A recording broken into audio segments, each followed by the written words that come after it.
Fala pessoal, estamos de volta com mais uma aula de Sociologia hoje. Nós vamos tratar aqui do assunto cultura e sociedade, né? Espero que você esteja empenhado aí nos seus estudos, porque essa é uma aula que tem muita recorrência aí nos vestibulares, principalmente quando o assunto é Enem. Falar de cultura é uma das questões bastante relevantes aí quando se fala de um país multicultural como o Brasil, né? Então vamos lá, vamos começar a nossa aula. Vamos começar falando aqui, definindo o nosso conceito de cultura aos olhos da sociologia.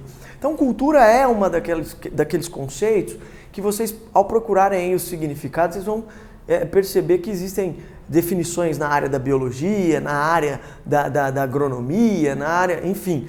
Mas a cultura que compete ao nosso estudo, ela vai estar diretamente associada ao conjunto de valores, regras, costumes, hábitos, crenças de um povo. Então a cultura pode ser entendida como esses comportamentos socialmente construídos ao longo da história de um povo, de um grupo social. Então nós vamos partir deste conceito de cultura. Então, após a definição de cultura, é importante nós sabermos que um povo, na medida em que ele vai construindo suas regras, seus valores, seus comportamentos, ele o faz de maneira tanto ideológica, tanto abstrata, tanto valorativa, quanto material.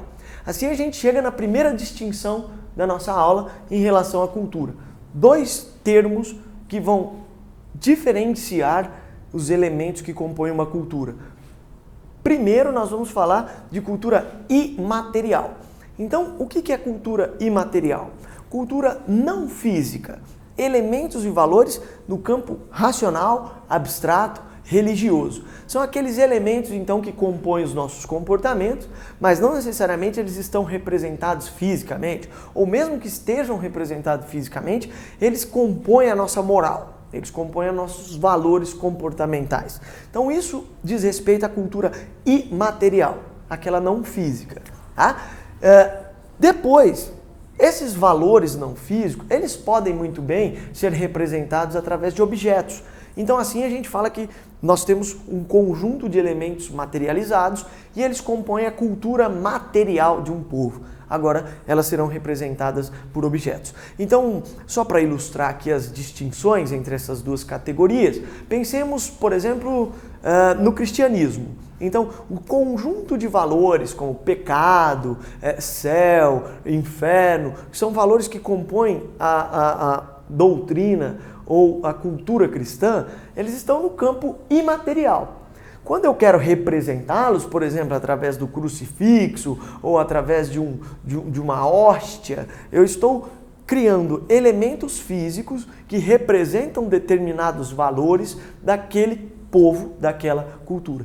Então, cultura imaterial no campo ideológico, valorativo. Cultura material, os símbolos e objetos que representam. Então, quando eu falo em capoeira, eu estou falando um conjunto de elementos relativos àquela cultura afro. E quando eu represento a capoeira pelo berimbau, aí eu estou materializando os valores daquela cultura. É bem importante a gente entender que cultura é um conceito que deriva, nesse sentido da nossa aula, da antropologia. E que a antropologia, por sua vez, é uma ciência que surge no contexto do século XIX. Então, cultura nem sempre foi empregado no sentido que nós estamos trabalhando na nossa aula. Tá? Muito tempo, por muitos outros tipos de conhecimento, entendeu-se que o comportamento de um povo derivava de características religiosas ou derivava ainda de características biológicas. A partir do século XIX, a partir da metade do século XIX, é que nós vamos ter o cuidado, alguns antropólogos vão começar a estudar cultura a partir daquilo que nós estamos estudando aqui, como valores que regem o comportamento de um povo. Então, quando a gente começa a fazer um resgate na história a respeito das culturas, a respeito do que é cultura, a gente vai perceber que mais ou menos por volta da modernidade, do início da modernidade, a gente começa a polarizar, a distinguir dois grupos em que os valores, os tipos de comportamentos, o modo como essa sociedade valoriza alguma coisa vai sendo categorizado. Então nós vamos falar que a partir do surgimento da burguesia, com a relação com a nobreza, nós vamos dar origem a elementos daquilo que vai ser chamado de cultura erudita. Ora, o que é cultura erudita? A cultura erudita é típica das camadas dominantes, ou nobreza ou burguesia, dependendo do contexto histórico. Esta cultura, ela possui normalmente um rigor intelectual. Ela, fazendo um paralelo com a aula de filosofia, nós estamos na modernidade, renascimento, valorização da razão. Então há uma estruturação dessa cultura com base naquilo que é racional, com base naquilo que vai ter uma lógica, que vai ter toda uma estrutura racionalizada nestes significados. Então, são exemplos de cultura erudita. A ópera, o balé, a música clássica, enfim, são exemplos de cultura erudita.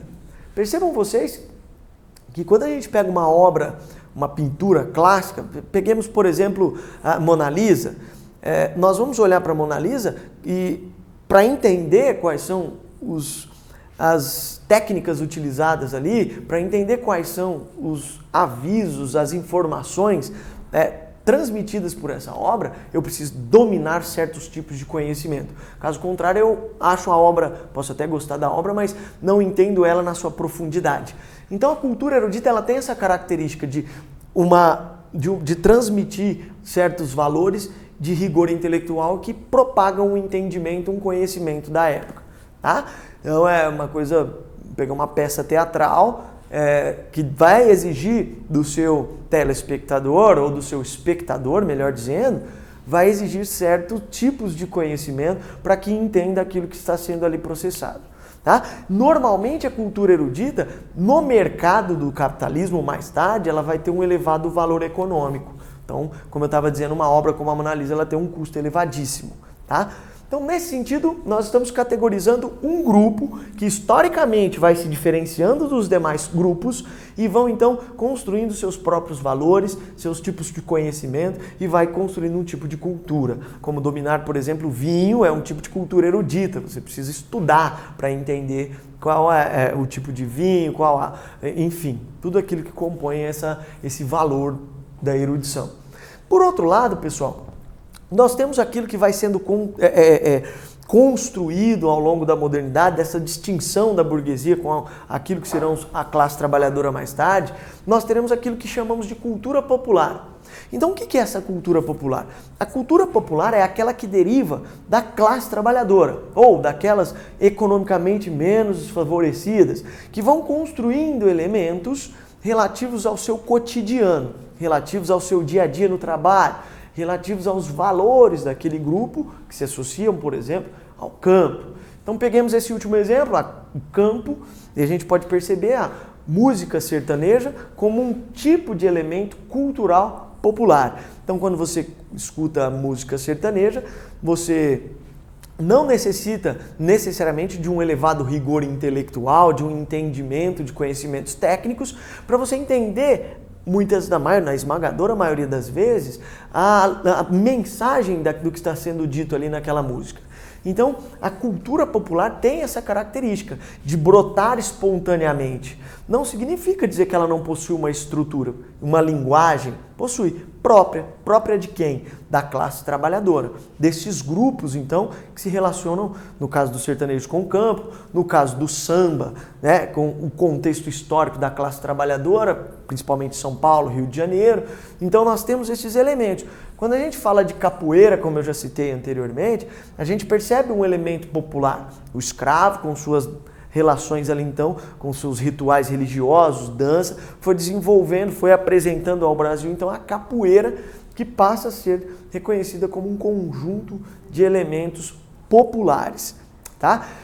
Precisamos aqui, já que eu comentei com vocês no início dessa fala a respeito do Enem, uma das coisas que se trata bastante no Enem é a questão do relativismo cultural. Então a gente tem que entender o seguinte, a partir da metade do século XX, começa-se a tomar o conceito de cultura como nós estamos estudando nessa aula hoje, que é o conjunto de elementos de um povo, né? Cultura que rege e organiza esse povo. A partir da metade do século XX, mais no pós-guerra, né, nós vamos perceber que há uma tendência entre os intelectuais da sociologia, das ciências sociais, da antropologia, de reconhecer os diferentes elementos culturais de um povo. Então, não se trata, a partir daí, de diferenciar qual que é melhor, qual é pior tipo de cultura, mas trata-se de inaugurar, então, um conceito bastante badalado aí, chamado relativismo cultural.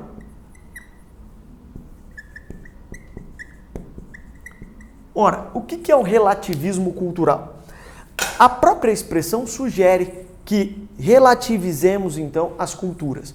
Cada cultura vai, a partir de então, ser entendida como um conjunto de elementos típicos de cada grupo ou subgrupo.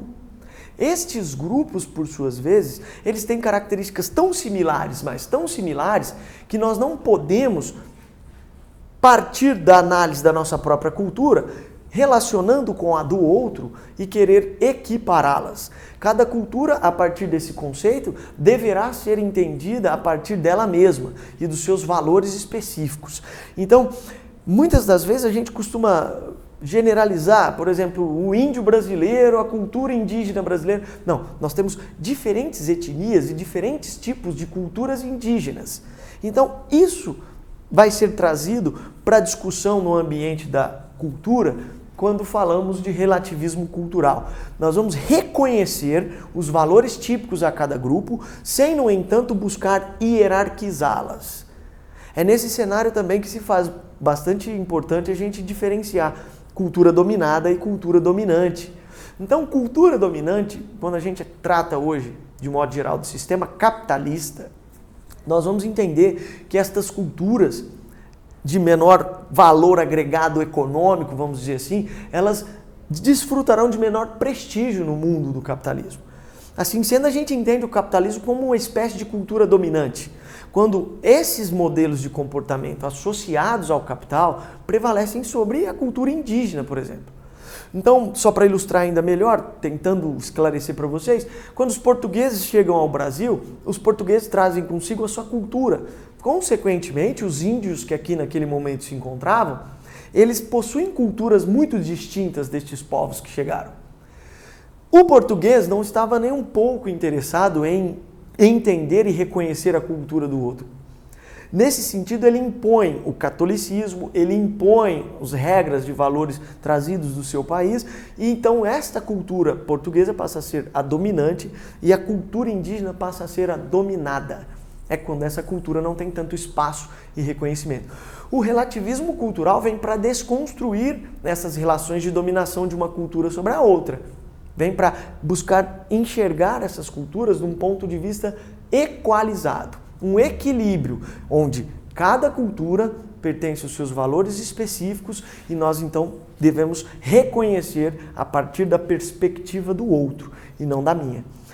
Um outro conceito bastante legal da gente frisar aqui, já que estamos falando de relativismo cultural, quando o sujeito julga um indivíduo de outra cultura a partir da sua própria perspectiva, nós estamos falando de etnocentrismo.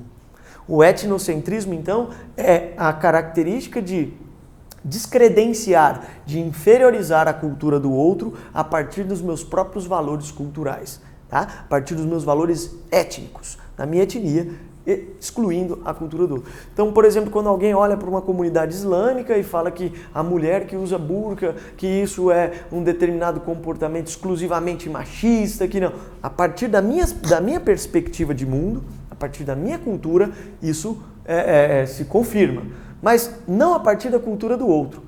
Da mesma forma que ele pode olhar para uma mulher, então, de biquíni na praia, ou ela pode olhar para uma mulher de biquíni na praia do Rio de Janeiro, no Brasil, e achar um absurdo por conta das roupas estar totalmente descoberta. Assim sendo, ambas as concepções são etnocêntricas, porque é quando eu olho para o outro a partir da minha própria perspectiva, da minha própria interpretação cultural.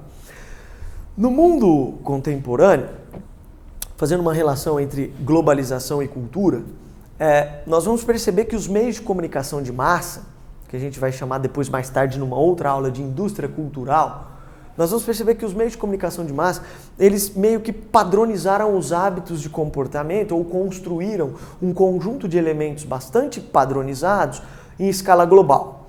Então a globalização econômica, assessorada pelos meios de comunicação de massa, ela promoveu a propagação de valores de culturas economicamente dominantes.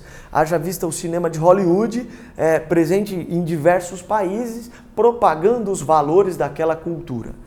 Isso a gente vai entender, então, que nesse cenário, os países de economias dominantes normalmente prevalecem sobre os países economicamente desfavorecidos. Os valores propagados por essas mídias, os valores propagados por esses meios de comunicação, eles acabam então promovendo a absorção e muitas vezes a imposição dos seus próprios valores através dos meios de comunicação de massa. Quando isso acontece,